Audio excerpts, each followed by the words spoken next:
মার্কেটের যদি breakup structure আর হচ্ছে লিকুইডিটি গ্র্যাপ খুঁজতে হয় অ্যাকচুয়াল সাপোর্ট মানে যেখান থেকে মার্কেট বুলিশ মুভ হবে বা বিয়ারিশ মুভ হবে, তাহলে সেটা ফাইন্ড করার জন্য দেখতে হবে যে মার্কেট যেখান থেকে লম্বা র্যালি শুরু করছে সেইখানটায় কি রেজিস্ট্যান্সকে সাপোর্ট বানায় গেছে। যদি যায় সেই ক্ষেত্রে বোঝা যাবে যে লাস্ট র্যালি হচ্ছে গ্র্যাপের ওটাই। যেমন মার্কেটে এখানে একটা গ্যাপ ছিল কিন্তু তার উপরে রেজিস্ট্যান্সও ছিল, যেটা আমার এই হরিজন্টাল লাইনটা বলছে। মার্কেট এতদিন কন্টিনিউ আপ ট্রেন্ড করছে আপ ট্রেন্ড করছে আপ ট্রেন্ড করছে, ঠিক আমার লাস্ট রেজিস্ট্যান্স থেকে বা এই পাশে কোনো হয়তো রেজিস্ট্যান্স ছিল প্রিভিয়াস চার্টে, তো সাফ সেলিং দেখা গেল। আর সাফ সেলিংয়ে কী হলো, লোকে বাইং অপরচুনিটি খুঁজলো। যেমন ঠিক এই জায়গা থেকে একটা বাইং গেছে, এখন আমি বলবো যে রেজিস্ট্যান্স কোথায়, যে এখান থেকে বেরোলো, তো ওটার কনসেপ্টটা হাইলি প্রবাবিলিটি হবে তার উপরে যে মার্কেট বিহেভিয়ার। যাক, সেটা এখন এই মুহূর্তে বলে আলোচনা করে লাভ নেই, এটা একটা আলাদা টপিক। তবে যা কন্ডিশন মার্কেটের বর্তমানে আমি ফেস করছি এখানটায়, যেমন যে বললাম রেজিস্ট্যান্স থেকে সাপোর্ট নিয়ে গেছে, মানে সেটাই আসল সাপোর্ট। দীর্ঘদিন পরে গিয়ে একটা ট্রেন্ড করলো, ডাউন ট্রেন্ড, পুরা শার্প ফল দিল এখান থেকে। এইবার কন্ডিশন আছে যে এইখানে যারা বসে আছে, যারা এইখানে বসে আছে, যারা কন্টিনিউ বসে বসে উঠছে আর কি, তারা সবার এসএল কোথাও না কোথাও দেখা যাচ্ছে যে এদের এসএলটা ঠিক এই সব জায়গায় একটা এসএল পড়ে আছে। যদি আমি ধরি, কেন করি, সবার এসএল এগুলো নিচে আছে, এটা নিচে আছে, এখানে বাইং আছে, এই নিচে সবাই শার্প সেলিং করে থেকে সবাইকে লিকুইডিটি গ্র্যাপ করলো। ঠিক লিকুইডিটি গ্র্যাপের সাথে সাথে যেহেতু এইখান থেকেও মুভগুলো নিয়েছে, তো কোথাও না কোথাও ঠিক এই জায়গাগুলো, এটা তো আপ ট্রেন্ড না, টোটালটাই তো আপ ট্রেন্ড। এটা যেমন এই ট্রেন্ডটা টোটালটা আপ, কিন্তু এর মধ্যে তো প্রাইস অ্যাকশন আছে না, তো এই প্রাইস অ্যাকশনগুলো তো দেখে দেখে মানুষকে উঠাচ্ছে সাপোর্টে। যেমন আমি ঠিক দেখাচ্ছি, এই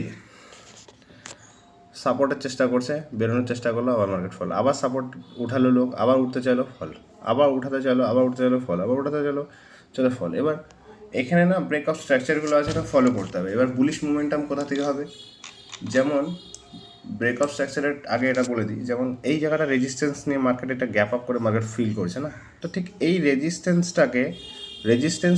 থেকে ব্রেকআউট হলে লোকে শর্ট সেল করবে না, শর্ট সেল করুক, চায় লং পজিশন বানাক শর্টের জন্য। তো ঠিক এই রেজিস্ট্যান্সটাকে ব্রেকআউট করানো দেখানো হয়েছে এই জায়গাটায়, তার জন্য সবাই শর্ট করছে, রিটেল হোক, ওটা দেখানো হয়, ইনস্টিটিউটের পার্টিরা এইভাবেই দেখায় যাতে রিটেলাররা উঠে ওখানে ট্র্যাপ হওয়ার জন্য। তো ঠিক এই জোনটা বেস করে রেজিস্ট্যান্সকে ব্রেকআউট এখানে দেখানো হলো, তারপরে গিয়ে বুলিশ ট্রেন্ড শুরু হলো, যেটা আমার ফেভারিট চার্ট প্যাটার্ন আর কি।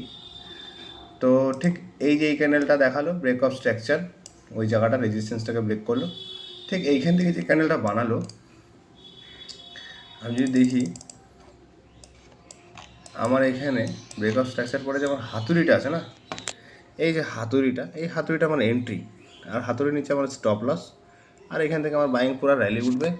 আমার টার্গেট থাকবে, ফার্স্ট টার্গেট এটাই, যে লাস্ট মার্কেট কোথা থেকে মুভ হচ্ছে, দুইবার রেজিস্ট্যান্স নিয়েছে অলরেডি, সেই জায়গায় আমার ফার্স্ট টার্গেট থাকবে। এই জন্য আমি ফার্স্ট শার্প সেলিং, এটা শার্প মুভ পাবো আর কি, এই মুভটা শার্প পাবো। কিন্তু এইখানে যারা যারা শর্ট সেলিং করছে তাদেরকে লিকুইডিটি গ্র্যাব করে সোয়াইপ করার কারণ করবে, উপর সাইডেও সোয়াইপ করবে। সো মার্কেটের ট্রেন্ড দেখা যাচ্ছে কন্টিনিউ, তারপর থেকে বুলিশই আছে, ঠিক আছে। যেমন এইখান থেকে লম্বা র্যালি বুলিশ আছে, হ্যাঁ না, তো কী করলো এর মধ্যে, এই লম্বা বুলিশ হওয়ার কারণটা কী, কারণ এদেরকে লিকুইডিটি গ্র্যাব করলো, এদের লিকুইডিটি গ্র্যাব করলো, এদের লিকুইডিটি গ্র্যাব করলো, এদের লিকুইডিটি গ্র্যাব করলো, করার সাথে সাথে কিছু পার্টিরা এই বিগ বারে দেখে এটা বিগ বারের নিচে স্টপ লস রাখছে, এই সুইং আছে এখানে একটা, এখানে একটা সুইং আছে, তো এইগুলো দেখে এই জিনিসগুলো একটু বুঝতে হবে। এই দেখে র্যালি করলো, এবার আমি যেখানে ওয়েট করব, যদি আমি আশেপাশে কিছু নাও দেখতাম, ঠিক যদি আমি এখানে নাও দেখতাম যে কী আছে কী নেই, কী আছে কী নেই, এই জায়গাটা যদি ফলো না করতাম, তাহলে কিন্তু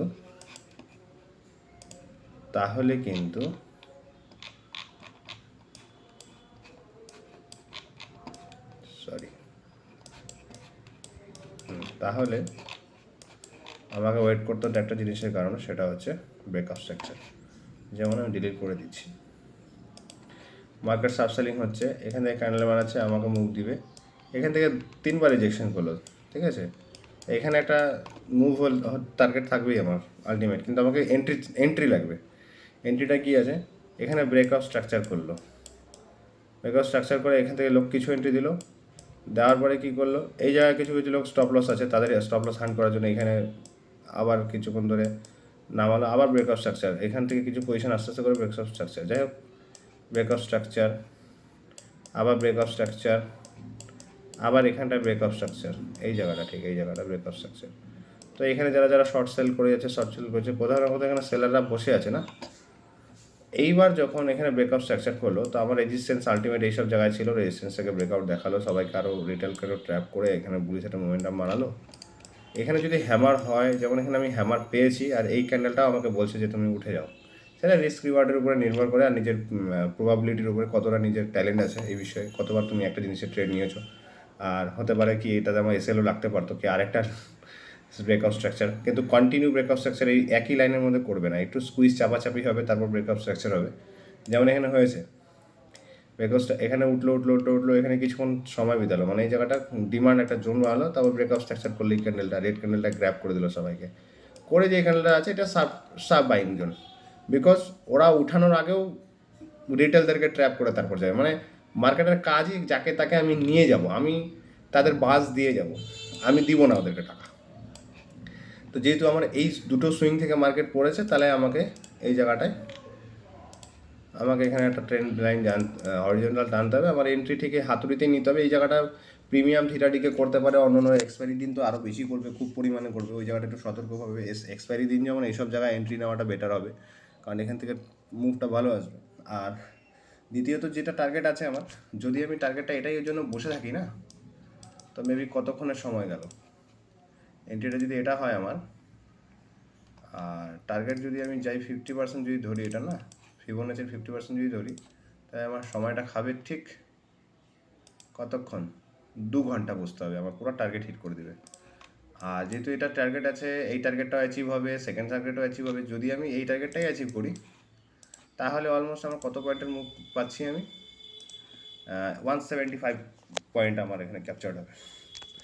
তো যাই হোক, এখান থেকে মুভ বোঝা যাচ্ছে কোথায় কী করতে হবে, তবে একটু পেশেন্সলি বসতে হবে, প্রায় ব্রেকআপ স্ট্রাকচার দেখতে হবে। আর সেকেন্ড বুলিশ যখন হবে না, বুলিশ যখন হবে মার্কেট, তখন ও ব্রেকআপ স্ট্রাকচারটা ঠিক এরকমই করবে, আলটিমেট 3-4 জনকে বের করার পরে ও এখানে গুচুর গুচুর করে একটা ব্রেকআপ স্ট্রাকচার দেখাবে, তারপরে যে এন্ট্রিটা দিবে, এমন একটা ক্যান্ডেল হাতে একটা এমনই একটা ক্যান্ডেল বানাবে। অধিকাংশ সময় এরকম ক্যান্ডেলটাই বানায় থাকে মার্কেট, বানায় বেশিরভাগ টাইমে এই সব ক্যান্ডেলই বানায়। তো ওর নিচে স্টপ লস, যেহেতু এদেরকে হান্ট করে বের করে দিল না, তো হ্যামারের নিচে বেশি অধিকাংশ লোকের স্টপ লস আছে। তো যদি দেখা যায় আমি যদি হ্যামারটাকে এটা আমি টানিও, তাহলে আমার আলটিমেট এন্ট্রি এখানেই আসছে। আর এটা দেখা যাচ্ছে ইনসাইড ক্যান্ডেলের উপরে ক্লোজ দিলে market bullish, pregnant lady support, বাস মার্কেট বুলিশ। Thank you.